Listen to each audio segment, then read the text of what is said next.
What's up, nerds and nerdettes and wee little nerdlings all?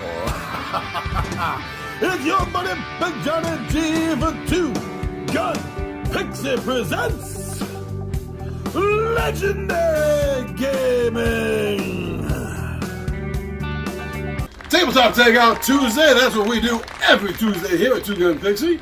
We do a video every day of the week, actually, but on Tuesdays, we're always going to do a Tabletop Takeout session.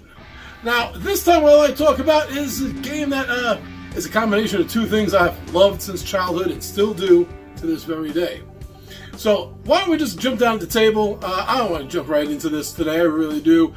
Both feet forward, so to speak. But let's talk about the game of life, A Jedi's Path. Come on, I'll see you down the table.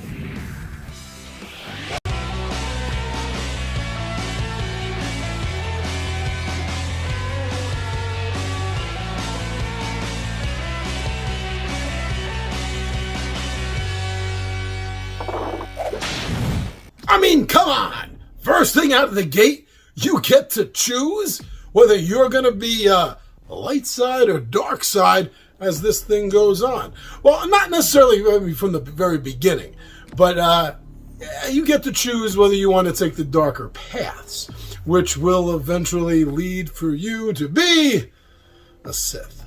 Or you can choose not to, and truly become that of a Jedi. And that is the first most appealing thing to me about this game. Besides the fact that I've loved both concepts of Star Wars and the game of life for most of my life. Definitely since 1977, I've absolutely loved both of these concepts. So to have them joined together is something I definitely am interested in.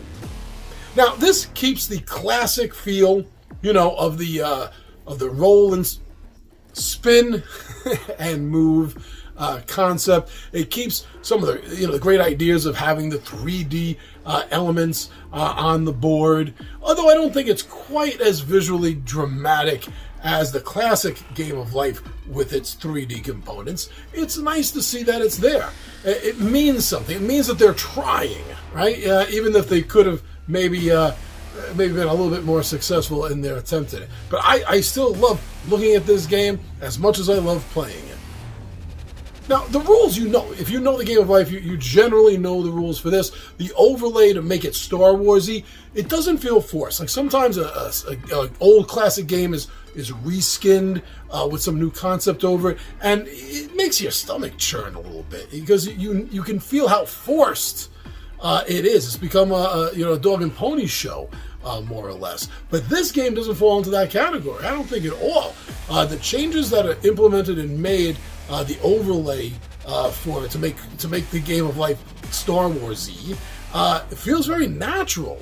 It works. Like for example, in the classic game, you collect money, right? Well, in this, there's really no money in the Star Wars universe, much that they really talk about. So instead, money, you're gaining skills. You're gaining Jedi Force power skills instead of money. So it feels normal. It doesn't feel like they had to go in with a shoehorn, and force this concept in. It does. It feels natural. So I enjoy that. Now, this game does have a lot more. Maybe not a lot, but it has more interaction, I feel, player versus player interaction than the original game did. And that's primarily, because of the setup that this is Jedi and Sith. How can there not be interaction? But it really comes to a glorious head, I think, at the end of the game. If there are two opposing ideologies, if there is basically a Sith character and a Jedi character at the end of the game, they are going to get to duel. Come on, that's something that the old game could never have incorporated in because it has nothing to do with our normal aspects of life. But for a Star Wars game, this overlay, this reskin concept on it, it's a beautiful and marvelous addition, I think, to the game of life. Having the two lords, the Light Lord and the Dark Lord, battling at the end of the game. What would be more Star Warsy than that? Overall, I do very strongly feel that if you are a fan of either, if you're a Star Wars fan or you're a fan of the Game of Life, this might be something you're going to want to add to your collection. If you happen to be both, then even more so, I believe there's a good chance you're going to want this game. And even if you don't want to own it, let's say, for whatever, I don't know why, but you got to play it. You got to play it at least. At least, if you're a fan of both, you got to try this game and then make your decision. Please, just do that. It's a way of informing yourself instead of listening to influencers. Try the game.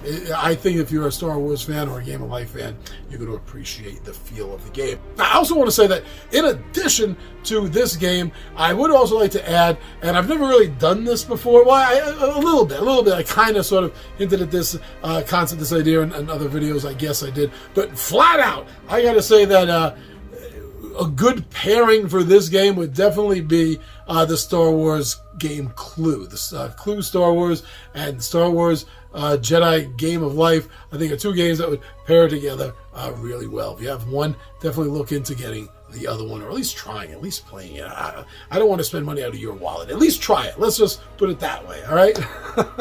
So there you go. My personal thoughts and opinions on why I like Star Wars Jedi's Game of Life. I always screw up the title. It's right there. Isn't it right there? You can see it right there. You can see it right there.